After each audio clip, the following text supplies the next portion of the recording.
आर्य लोग हिंदुस्तान में 5-6 हजार या शायद इससे भी ज्यादा बरस पहले आए होंगे। कई सदियों तक उत्तर पश्चिम के पहाड़ों से कबीले पे कबीले, कुनबे पे कुनबे, लहर पे लहर सैकड़ों बरस तक आते रहे होंगे। शायद पहले उन्हें सिंधु घाटी तहजीब वालों ने और दूसरों ने भी रोका, मगर फिर उस सैलाब को रोक पाना उनके लिए नामुमकिन हो गया। क्या आप उन्हें पहाड़ी दर्रों से नीचे अनजान मैदानों में उतरते हुए नहीं देख पाते? ईसा से 2000 से 1000 साल पूर्व के दौरान उपमहाद्वीप के सभी हिस्सों में विकसित ग्रामीण संस्कृति के कई प्रमाण मिले हैं। ग्रामीण खेतीहर समाज पर पशुपालक योद्धाओं के आक्रमण से वैदिक संस्कृति का पहला विस्तार हुआ। पराजित ग्रामीण समाज ने वैदिक योद्धाओं की भाषा अपनाई। इस विषय पर भी अनेक मत हैं कि क्या वैदिक जनसमूह मध्य एशिया से भ्रमण करके सिंधु घाटी सभ्यता के पतन के समय भारत पहुंचे, या वो भी सिंधु तहजीब के लोगों के साथ सिंधु घाटी की ओर आए। लेकिन खेतीबाड़ी और नागरीकरण में उन्हें ज्यादा समय लगा। जरा तसव्वुर कीजिए, दूर से आए हमारे पुरखे नदियों के किनारों पर पहुंचते हैं।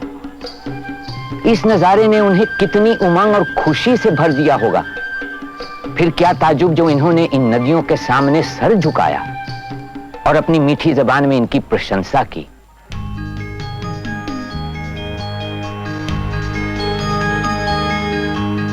हे जल, हे उदक, नीर है, सुख स्रोत है, हमें बल दो, ऊर्जा दो, महान आनंद दो।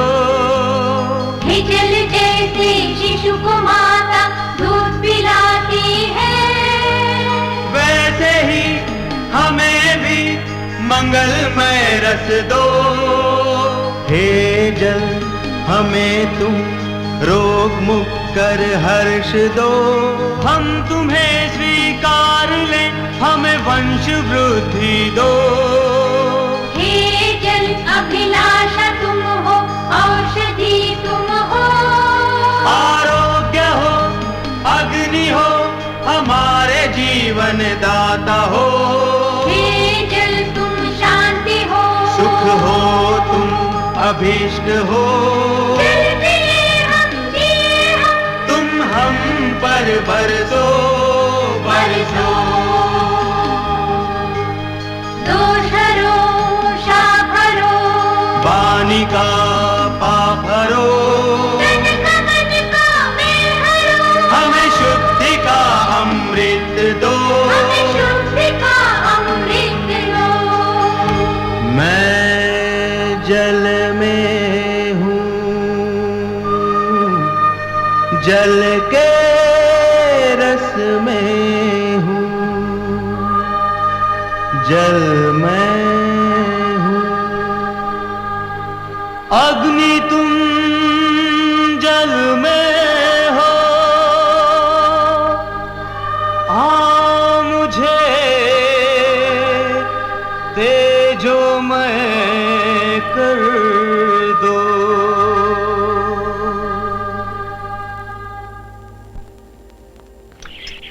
यहीं पर डेरा डालेंगे। मुझे याद है बरसों पहले हम यहीं अपने मवेशी चराने लाए। 7 नदियों वाली ये धरती तुम्हें अच्छी लगी सुतेजा? क्या तुम अब भी सोचते हो कि मैं तुम्हें बिना मतलब इधर उधर लिए जा रहा था? तात, आपकी जिद की वजह से हम सब लोग यहाँ हैं, वरना कबीले वाले इस यात्रा की तकलीफ कहाँ बर्दाश्त कर पाते? क्यों? मैंने जो फैसला किया है उस पर यकीन करो। बिना कोशिश किए कुछ नहीं मिलता। पशुपालक धीमे धीमे नहीं फैलते, बल्कि तीर की तरह तेजी से बढ़ते हैं। नई जगह पर बसने से पहले खोज यात्राएं होती हैं, जिनमें चरागाहों की खोज के साथ साथ धन संपदा के अड्डे भी खोजे जाते हैं। और ये पशुपालक बाद में उन अड्डों को लूटते हैं और पशुओं को वसूली में हथियाते हैं। वैदिक लोगों का फैलाव इन सभी मिले जुले उद्देश्यों से ही हुआ होगा। क्या हुआ? तुम्हें ये मवेशी कहाँ से मिले? हम अपने रास्ते पर जा रहे थे सरदार, बीच में असरों का एक गांव पड़ा। हमने उन पर हमला किया और इन मवेशियों पर कब्जा कर लिया। अच्छा हुआ, अब हमारे पास अधिक पशु हो जाएंगे। किंतु हम इन जानवरों का करेंगे क्या? हड्डी और चमड़ी के ढांचे पर तो है ये। नहीं सुतेजा, हमारे मवेशियों की तुलना में इन मवेशियों में यहाँ की गर्मी सहने की अधिक शक्ति है। अब हम यहीं पड़ाव डालेंगे। प्रिय मेधा, इन पशुओं के लिए बाड़े का प्रबंध करो। अच्छा सरदार।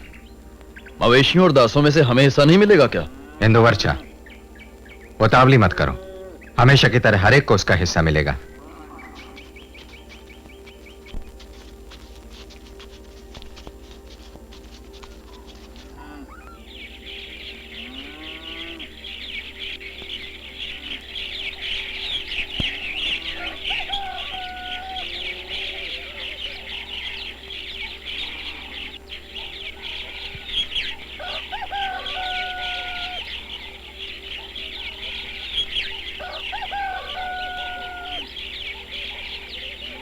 वैदिक लोगों, उनकी भाषाओं के आगमन और उनके विस्तार को एक गतिशील सांस्कृतिक संपर्क के रूप में देखना चाहिए जो सदियों तक चलता रहा। ये लकड़ी की पट्टिका माता है और ये ऊपर वाला काष्ठ छड़ पिता। दोनों मिलकर अग्नि को जन्म देते हैं। अब यही उचित समय है, तुम इन सब के अर्थ समझ लो और अपनी जिम्मेदारियों को महसूस करो। ओम भूर्भुवस्वरोम कृणत्स्व पाजा प्रसतीं न पृथ्वीं याहि राजेव अमवानि वेना।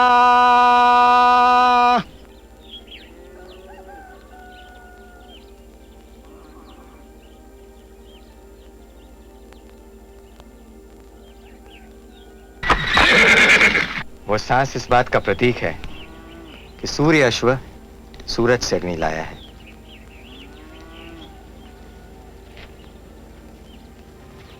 हे मन जैसे धन कामना से जन जुड़े हुए रथ का यश गाते हैं, हम भी वैसे ही कीर्तिमान शक्तिमान अग्नि के गुण गाए।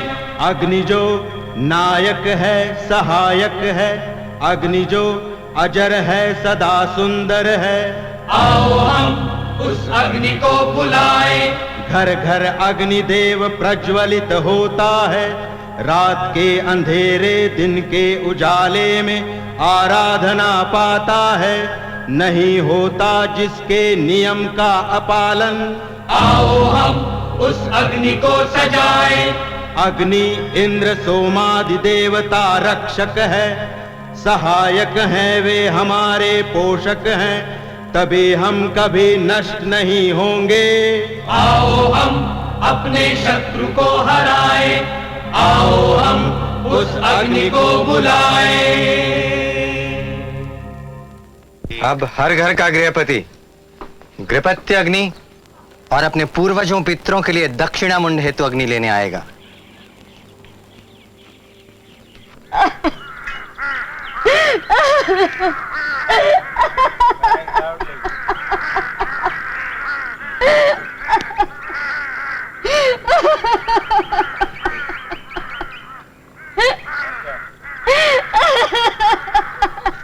क्या हुआ इंद्रसेना, क्या हुआ?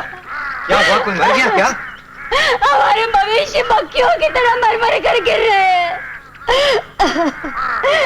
ये बड़ी निर्दयता से हाका गया है तात। नहीं नहीं, ये सब गर्मी की वजह से हो रहा है। असुरों के पशु तो इसके आदी हैं। सोते जा, जाओ पता लगाओ आसपास कहीं मवेशी हैं या नहीं, हो तो पकड़ के ले आए।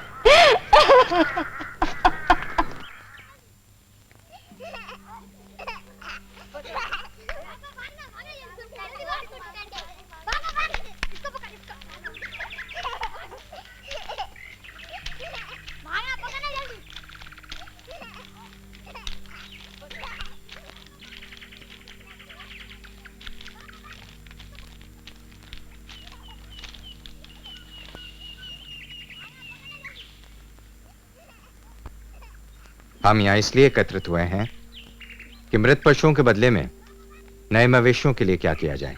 राजन, क्या सुतेजा मवेशियों की खोज में नहीं गया? हाँ, लेकिन अभी तक वो लौटा नहीं है। राजन, आपसे जो भी काम देते हैं वो कोई भी काम ढंग से नहीं कर पाता। मैंने उसे कई बार समझा। तात तात, मैंने पशुओं को ढूंढ लिया है, मैंने मवेशियों को खोज लिया है। कहाँ? सुरा के प्याले में? बहुत ही सुंदर मवेशियों का झुंड है प्रिय मेधा। पड़ियों की बस्ती, गायों का बाड़ा। वे लोग योद्धा नहीं है, मजे में रहते हैं, बस चीजें खरीदते और बेचते हैं। उनके पशु बहुत ही सुंदर है तात, बहुत सुंदर। अगर ऐसा है तो फिर ये उन्हें खोने का वक्त नहीं है। हाँ। सूरज डूबने वाला है। नहीं तात, पड़ी लोग बहुत ही चालाक हैं। उन्होंने अपने मवेशियों को गुफा में छिपा रखा है। वहां तक पहुंचना बहुत ही मुश्किल है। अगर हम उनसे युद्ध करते हैं तो इसका मतलब यह होगा कि अपने योद्धाओं को खोना। बातचीत करके रास्ता निकाला जा सकता है। अगर हम उन्हें भयभीत कर दें तो शायद हमें गौए दे दें। ठहरो राजन, एक काम करें क्या? यदि हम शर्मा को भेजें? शर्मा श्वान देवी है, वो उसकी बात अवश्य मानेंगे। हम शर्मा को भेजकर पशुओं की मांग करेंगे। ठीक है, पर तुम्हें उसके साथ जाना होगा। अच्छा। कल सूर्यास्त तक वापस लौट आना। इतना समय पर्याप्त है ना? हाँ। सुनो, तुम उसके पीछे रहना। पणी बस्ती की सारी बनावट समझ लेना। हो सकता है हमें उनसे लड़ना पड़े। अच्छा राजन।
कौन हो तुम?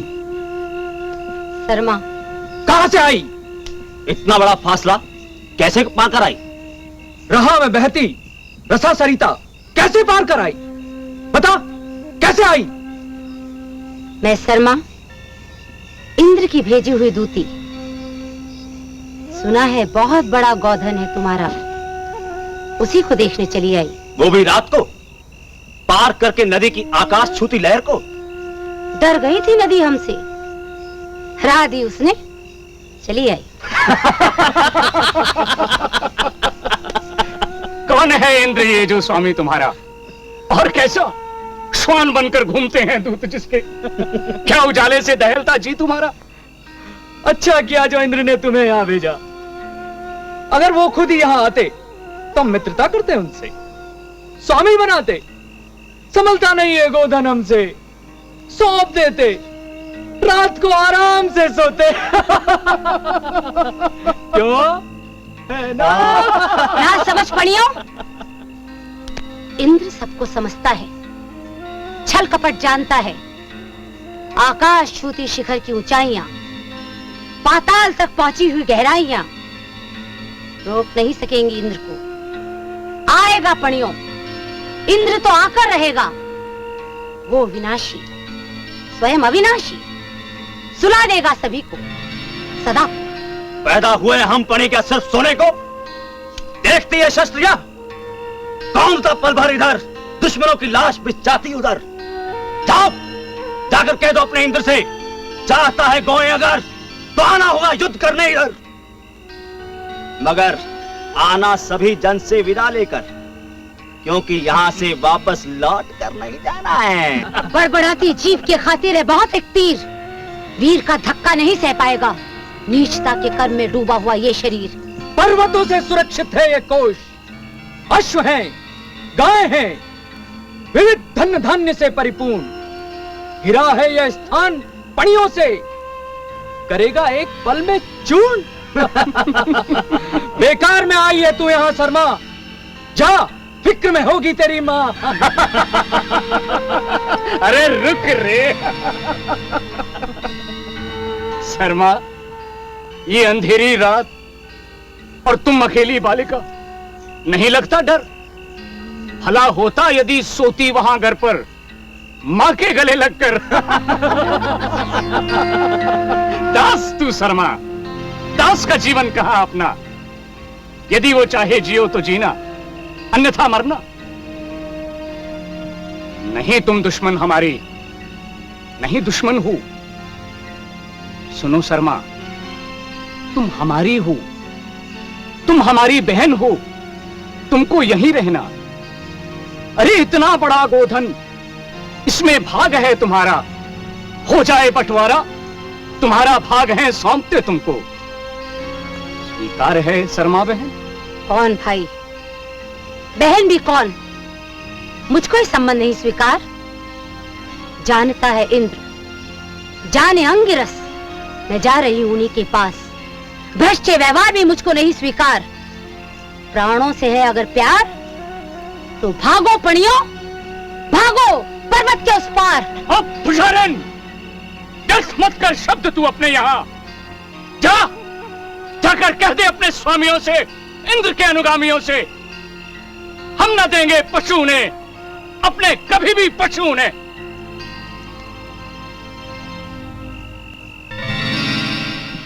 क्या हुआ? उन्होंने पशु देना स्वीकार कर दिया। क्या? ठीक है, फिर हम लड़ेंगे।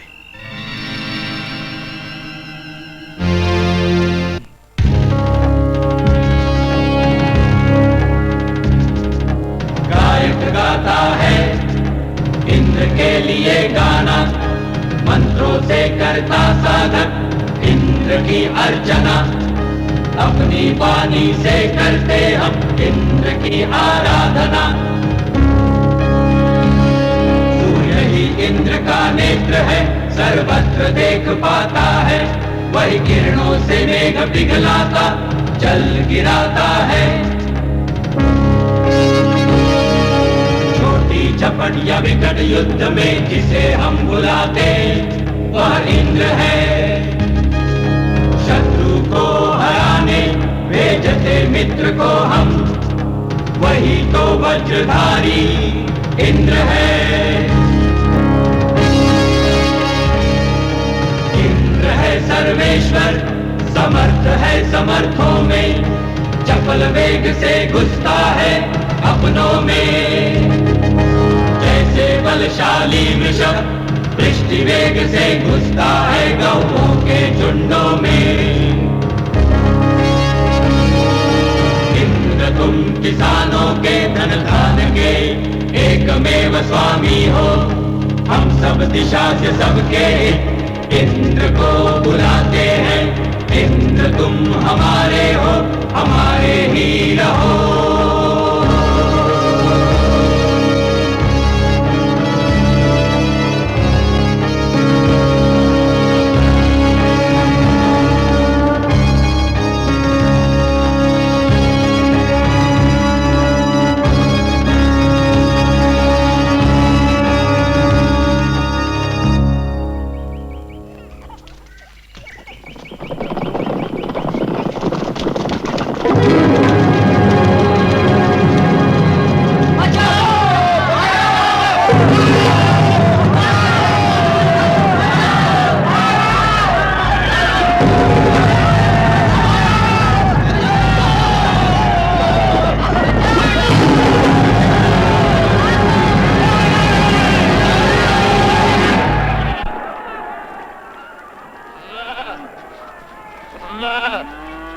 पणी सिंधु घाटी सभ्यता के वो संपन्न व्यापारी थे जिन्होंने शहरों के उजड़ने के बाद भी जैसे तैसे व्यापार चलाए रखने की कोशिश की।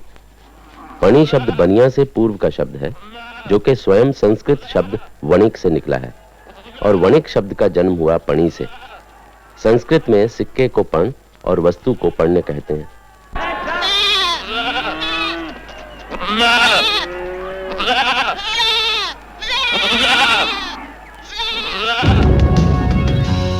जिसने अहिवद कर सप्त सरिता बहाई, जिसने बलासुर की गुफा में बंद गौएं छुड़ाई, जिसने मेघों सी शिला के उदर में गाज की आग सजाई, सज्जनों सुनो वही शत्रु है हमारा इंद्र है। सभी भुवनों को डरा कर जिसने कंपित कर दिया है, दास दल को रख गुफा में जिसने बंदी कर लिया है, जीता है लक्ष्य जिसने शिकारिया जुआरी सा, सज्जनों सुनो वही विजेता हमारा इंद्र है। जिसने 40 साल पहाड़ों में छिपे शंभर को मारा और अहंकारी अधिदानव को सोते में संघारा, लोक पर आरोहण करते रोहिण को प्रहारा, सज्जनों सुनो वही पराक्रमी हमारा इंद्र है। दुराचारियों को जो वज्र से कुचलता है, जो घमंडी वैरियों के गर्व को कुचलता है, जिसका नाम सुन दस्युओं का दिल दहलता है, सज्जनों सुनो वही वीरवर हमारा इंद्र है। सज्जनों सुनो वही वीरवर हमारा इंद्र है, हमारा इंद्र है। क्या इंद्र वाकई कोई मनुष्य था जो आर्यों का प्रमुख रहा होगा, या फिर कोई काल्पनिक चरित्र? ईरानियों में जरतुश्ती सुधारों के बाद इंद्र को दैव या दानव माना जाने लगा। इसी तरह असुर और राक्षस शायद उस समय की अन्य प्रमुख भारतीय जातियों के सरदार या देवता रहे होंगे। मुख्य शत्रु वे रहे होंगे जिनके राजाओं या सरदारों के साथ युद्ध को इंद्र द्वारा दैत्यों के संहार के रूप में दर्शाया गया है। इन दैत्यों में सबसे बड़ा संभर था, जिसके पास बहुत से गढ़ या पुर थे। इंद्र इन पुरों को तोड़ने वाला पुरंदर है, लेकिन ना तो इंद्र और ना ही उसके अनुयायियों का कोई शहर बनाते या बसाते हुए या किसी शहर पर शासन करने का ही वर्णन मिलता है। लेकिन एक हिंद आर्य बस्ती ग्राम कहलाती थी, जिसका अर्थ बाद तक भी गांव ही रहा, जो एक रात भर के पड़ाव के लिए भी इस्तेमाल किया जा सकता था।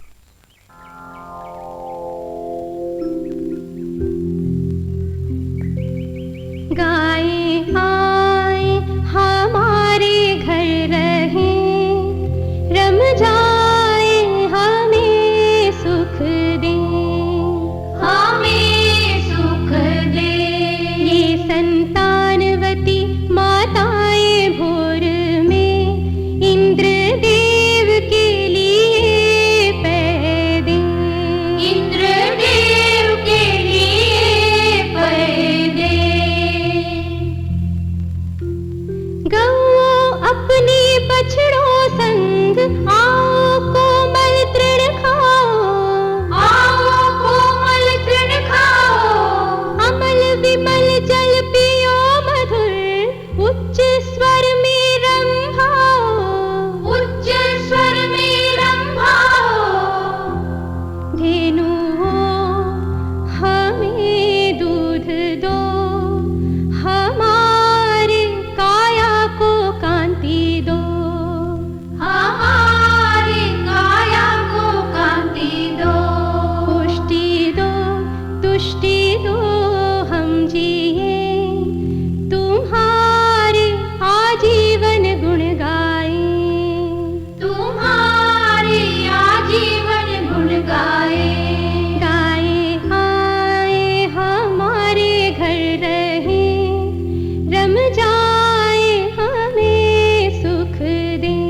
गाए आए हमारे घर रहे, रम जाए हमें सुख दे, हमें सुख दे, हमें सुख दे।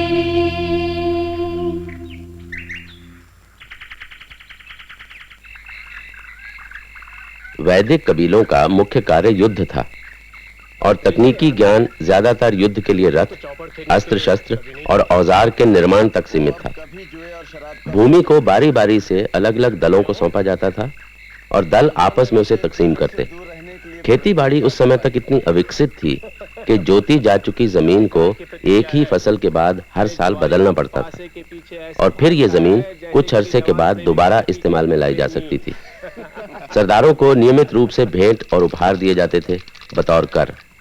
लोगों की सामुदायिक गतिविधियों का केंद्र सभाघर था, जो कबीले की पंचायत के अलावा मर्दों के आराम और आमोद प्रमोद की जगह भी मानी जाती थी। सभा का पसंदीदा कार्य था जुआ।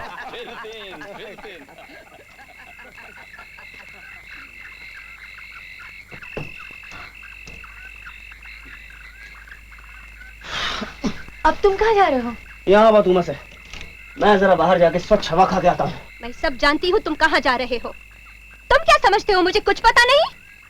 मत भूलो कि तुमने अपने पिता के सामने प्रतिज्ञा की थी। मैंने कहा ना, मैं सिर्फ देखकर आ रहा हूँ कि वो लोग क्या कर रहे हैं। मैं नहीं खेलूंगा, बस। पास से चलते देखकर तुम अपने आप को रोक नहीं पाओगे, मत जाओ। मैं पास से नहीं खेलूंगा, पता है ना।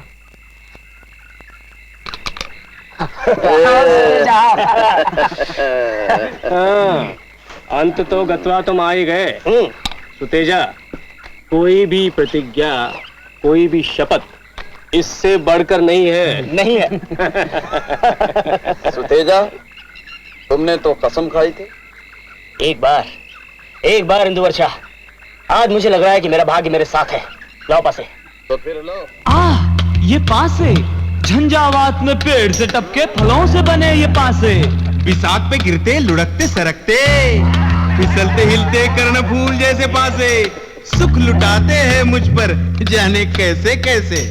मूंजवत पर्वत पर उगी सोम की लता का रस भी नहीं बहकाता उतना, उससे भी ज्यादा बहकाते नशा जगाते ये। अरे काट के पासे जो जुआ खेलता है उसकी सांस भी तिरस्कार करती है। प्राणों से प्यारी पत्नी भी उसे छोड़ जाती है। माया मोह ममता दया हृदय में उसके लिए उपजती नहीं है। वह तो बुरी घोड़ी है, रस्ते में भी नहीं बिकती है। फांसे की आग पड़ते ही दूसरे पकड़ते हैं जुआरी की पत्नी का हाथ। माता पिता भाई कोई नहीं सहाय, उल्टे यही कहते बात। नहीं जानते इसे हम ले जाओ इसको बांध कर अपने ही साथ। नहीं जाऊंगा फड़ पर मैं संकल्प करता हूँ। यूं ही चले जाते हैं मुझे छोड़कर मेरे जुआरी मित्र, त्यों ही पिछड़ जाता हूँ। अरे जाता हूँ पीछे पीछे और सुनता हूँ बांसों की बानी कि आओ आओ मित्र कहाँ थे। दौड़ जाता हूँ जैसे स्त्री हो कोई जारिणी व्यभिचारिणी। आह पासे क्या जानो तुम मेरी उतावली, जब आता हूँ तुम्हारे पास जीत लूंगा सारी दुनिया, यही होती है आस। उठाता हूँ तुम्हें, कांपता हूँ संभलता हूँ, पासे खनकाता हूँ गिराता हूँ। आ पासो विश्वासघाती तुम, उनके हो जाते हो तुम, मेरे दुश्मनों के कैसे नीच हो तुम। पत्नी है जुआरी की विरह में जल रही है, माता है जुआरी की भटके बेटे की आग में घुल रही है। कर्ज में डूबा डरा हुआ धन की अपेक्षा में जुआरी, आधी रात को धसता घरों में इरादा चोरी। देखता दूसरे सजे घरों को, स्त्रियों को सुखी जो, अपना घर भी अपनी आंसू बहाती दुखी जो। चलता है जुआरी अपने को कोसता, मन ही मन रोता है। सुबह होते ही खेलता दोबारा, दिन भर भूखो रहता बेचारा। चलो मुझे इस बार जीतना है। चलो घर वापस चलो सुतेजा, मैंने तुम्हें यहाँ आने के लिए मना किया था। मैं बच्चा नहीं हूँ, मैं अपना भला बुरा अच्छी तरह समझता हूँ। तुम जाओ। तेजा, वो संभाल के बोलो। बंधु तुम्हारे पिता ही नहीं हमारे सरदार भी हैं। चुप। तेजा, ना तुम्हें लज्जा आती है और ना कर्तव्यों का ज्ञान है। पिता के शब्द कोई अर्थ नहीं रखते तुम्हारे लिए। उठो, जाओ उनके साथ। नहीं जाऊंगा, नहीं जाऊंगा। लेकिन कोई क्या बिगाड़ लेता है मेरा। तेजा उठ। छोड़ता मुझे। अरे अरे तुमने मुझे मारा। अरे मुझे हट जाओ।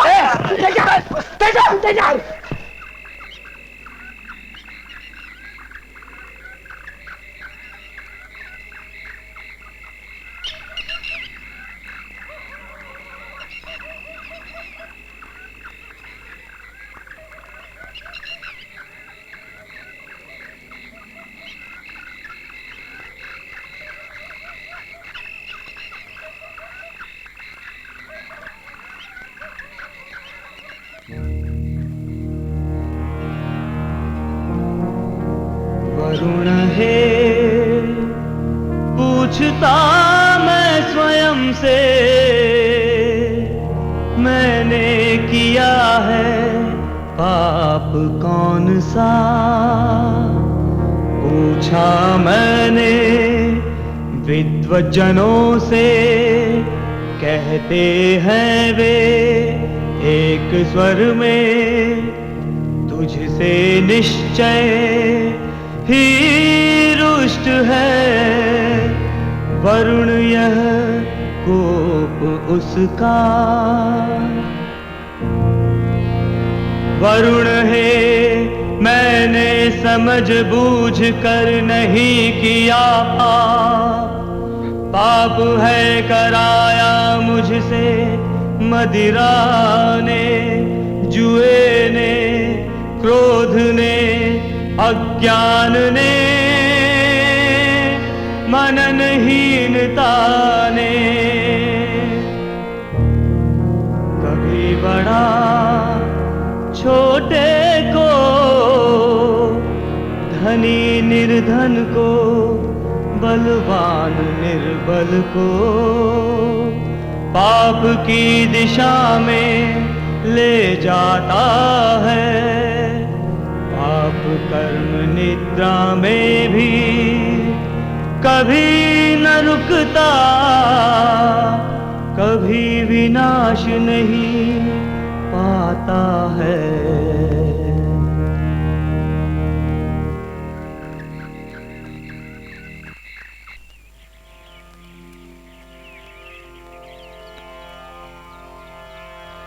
आती है, आती है, देखो उषा आती है। आँख खोल कर देखें जग को, ये बतलाती है।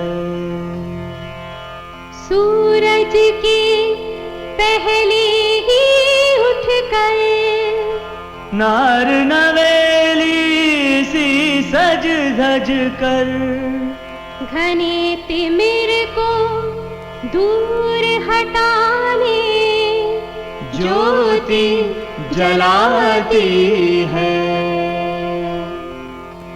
वर दो ऐसा हमने भय हो, युद्ध करें तो सदा विजय हो। प्राणों को छू करके उषा तेज जगाती है। धरा धान्य दो, गोधन भी दो, देह आयु के साधन भी दो। किरणों से नहला कर उषा मन चमकाती है। आती है, आती है, देखो उषा आती है। आती है, आती है, देखो उषा आती है। देखो उषा आती है।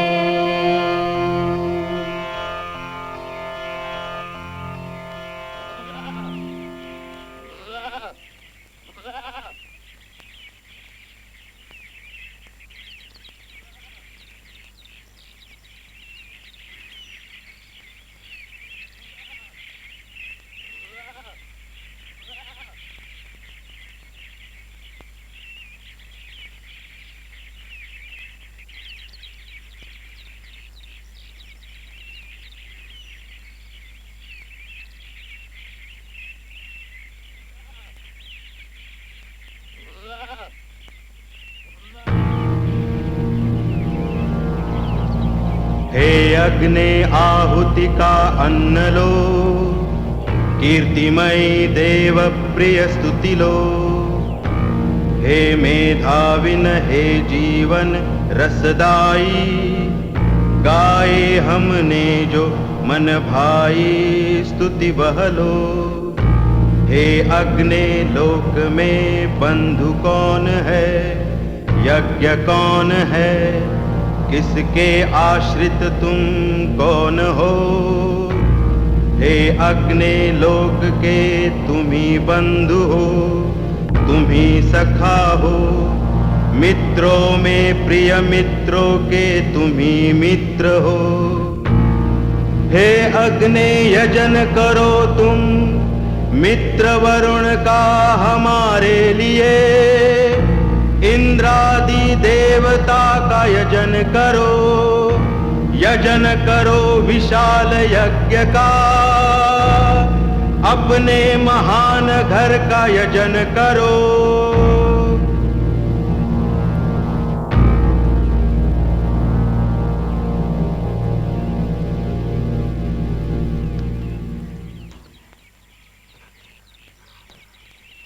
अंजुमति, अंजुमति, अंजुमति, उठाइए उठाइए अंजुमति, उठा लीजिए। फिक्र मत करो, मेरे पितरों के पास जाने का वक्त आ गया।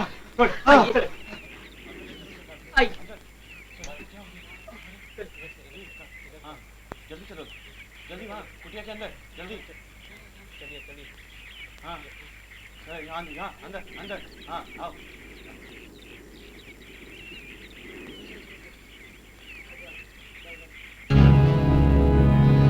ओ पिता परम व्योम में अपने पितरों से मिलो, यम से मिलो, पुण्य कर्म के इष्ट फल से मिलो।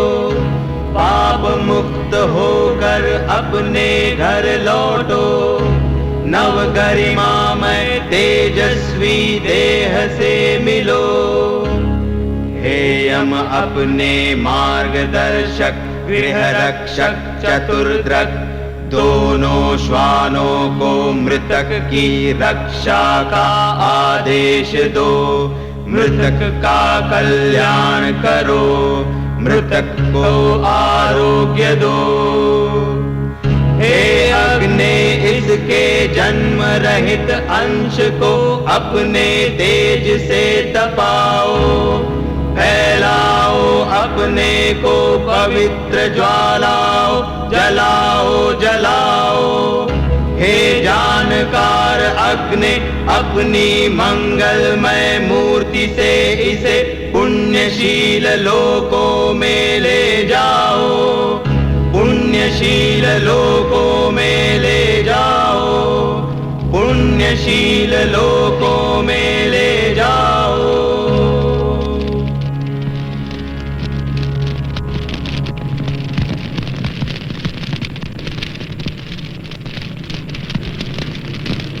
जैसा कि आप सभी को विदित है कि आज हम यहां एक बड़े ही औपचारिक कार्य के लिए एकत्रित हुए। हम सब अपने राजन वजबंधु के स्वर्गवास होने पर शोक संतप्त हैं। वो हम सब के पिता समान थे। वो अपने कुशल नेतृत्व में हम सबको इस 7 नदियों वाले देश में लाए थे, वरना ब्रह्मवर्त में हमारे बच पाने की कोई संभावना बाकी नहीं बची थी। आज हम उन्हीं के उत्तराधिकारी के चुनाव के लिए यहां इकट्ठा हुए। आप में से जो भी इस पद के लिए अपना नाम देना चाहे दे सकता है, और उसके बाद आप जिसे भी उपयुक्त समझें उससे आप अपना राजन चुनें। मुझे पहले ही 2 अभिलाषों के बारे में बता दिया गया है। एक तो हमारे स्वर्गवासी राजन के पुत्र सुतेजा हैं, और दूसरे इनके सहयोगी योद्धा प्रिय मेधा। इसके अतिरिक्त कोई है? हाँ, मैं भी चुनाव लड़ना चाहता हूं। तो तीसरा नाम भी है, बहुत ही विनम्र, इंदु वर्षा। क्योंकि आप सब मैं उम्र में बड़ा हूं, इसलिए मैं चाहता हूं कि आप सब मुझे पहले बोलने की अनुमति दें। अवश्य। जैसा कि आप सब जानते हैं, राजन वजबंधु मेरे बड़े भाई समान थे। मैं बहुत छोटा था जब मेरे पिता का देहांत हुआ। ये राजन वजबंधु ही थे जिन्होंने मुझे युद्ध कला और शिकार का पाठ पढ़ाया। मुझे आज भी वो दिन याद आते हैं जब हम अपने पुराने देश ब्रह्मव्रत में कई कई दिनों इकट्ठे शिकार पर जाया करते थे।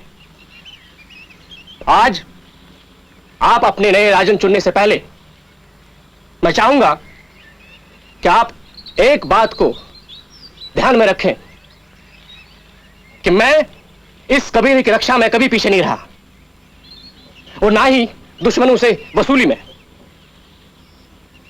बस मुझे और कुछ नहीं कहना है। बहुत ही अच्छा बोले तुम प्रिय मेधा, बहुत ही अच्छा। और अब सुतेजा। सज्जनों, आप सभी हमारे कबीले के सम्मानित गृहपति हैं जो आज यहाँ एकत्रित हुए हैं। आप मुझे अच्छी तरह से जानते हैं। मैं वजबंधु का ज्येष्ठ पुत्र हूँ। मेरे पिता एक महानतम राजा थे और इस कबीले के सरदार भी। क्योंकि वे इस कबीले के सरदार थे, इसीलिए प्रिय बंधु से अधिक अधिकार इस पद पर मेरा है। बस मैं इतना ही कहूंगा। और अब इंदु वर्षा। मित्रों, भाइयों और साथी योद्धाओं, मैं ना तो पूर्वजों की बात करूंगा और ना ही अपने युद्ध कौशल की, परंतु आप सभी जानते हैं कि मैं हमेशा दुश्मनों से प्राप्त वसूली के बंटवारे के लिए बोला हूं। यदि मुझे राजन बना दिया गया तो आपको पशुधन, घोड़ों, सोने और दासियों की कभी कमी नहीं होगी। बस। तो आप सभी ने तीनों प्रत्याशियों को सुना। अब आप जिससे भी उपयुक्त समझें उससे आप चुनिए। प्रिय मेधा के पक्ष में जो हैं वो अपना हाथ ऊपर उठाएं। 1 2 3 4 5 6 7। और सुतेजा के चाहने वाले भी अपना हाथ ऊपर उठाएं। 1 2 3 4 5। और इस तरह इंदु वर्षा के चाहते भी अपना हाथ ऊपर उठाएं। 1 2 3। तो हमारे नए राजन प्रिय मेधा है। प्रभु तुम्हारी रक्षा करे। हम विधि पूर्वक अश्वमेध यज्ञ करके तुम्हारा राज अभिषेक करेंगे। इंद्र तुम्हारी सहायता करे।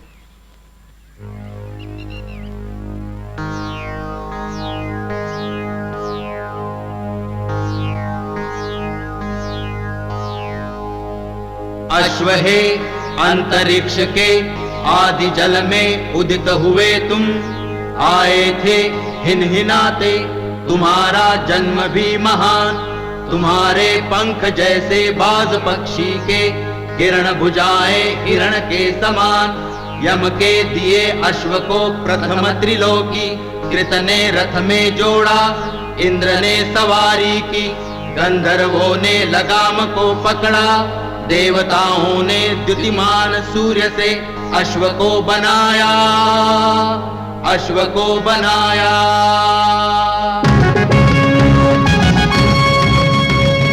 अश्व है दौड़ता रथ तेरे पीछे, चलता है मनुष्य उसके पीछे, चली जा रही सुहागिने पीछे, गोधन उनके भी पीछे। रथधारी तेरी मैत्री की करे चाहना, देवता करते चलते तेरी सराहना। चला जा रहा अश्व बलशाली, दिव्य मन में अपने ध्यान धरता, आता है बलि के स्थल पर। अश्व का बंधु अजलाया जाता, अनुगमन करता है सबसे पीछे, कवियों ज्ञानियों का दल गाता गाता।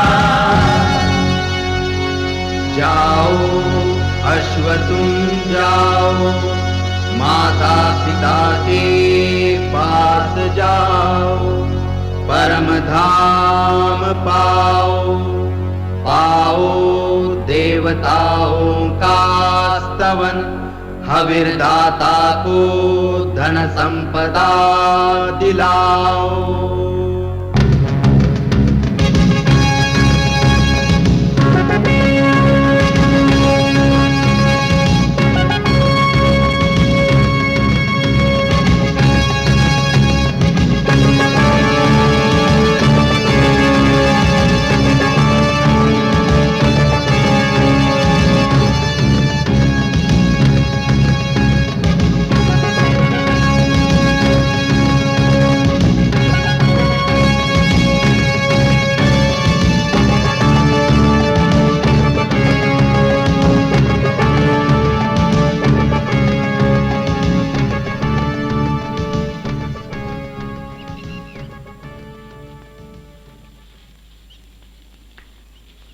वेद आर्यों के दिल की पुकार थी जब वो भारत की जरखेज जमीन की ओर बढ़े।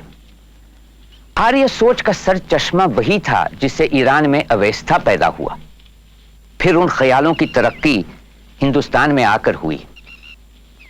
वेदों का तबसरा रविंद्रनाथ ठाकुर यूं करते हैं, जीवन के अचरज और भय की तरफ एक जन समाज की भावनाओं का ये शायराना दस्तावेज है। अपने सरल विश्वास से सबने प्रकृति की हर शक्ति में, हर तत्व में देव रूप देखा, पर यह विश्वास साहस और आनंद भरा था और उन्होंने रहस्यमय तसव्वुर में जिंदगी को एक दिलकशी दी। लेकिन ऋग्वेद खुद सदियों की सोच और सभ्यता के विकास का सार है, जिस दौरान सिंधु घाटी तहजीब और कई दूसरी तहजीबें फली फूली। इसलिए ऋग्वेद में ये जो अर्पण है वो मुनासिब लगता है। हे ऋत्विज, हे पूर्वज, हे आद्य मार्गान्वेषी, वंदन है।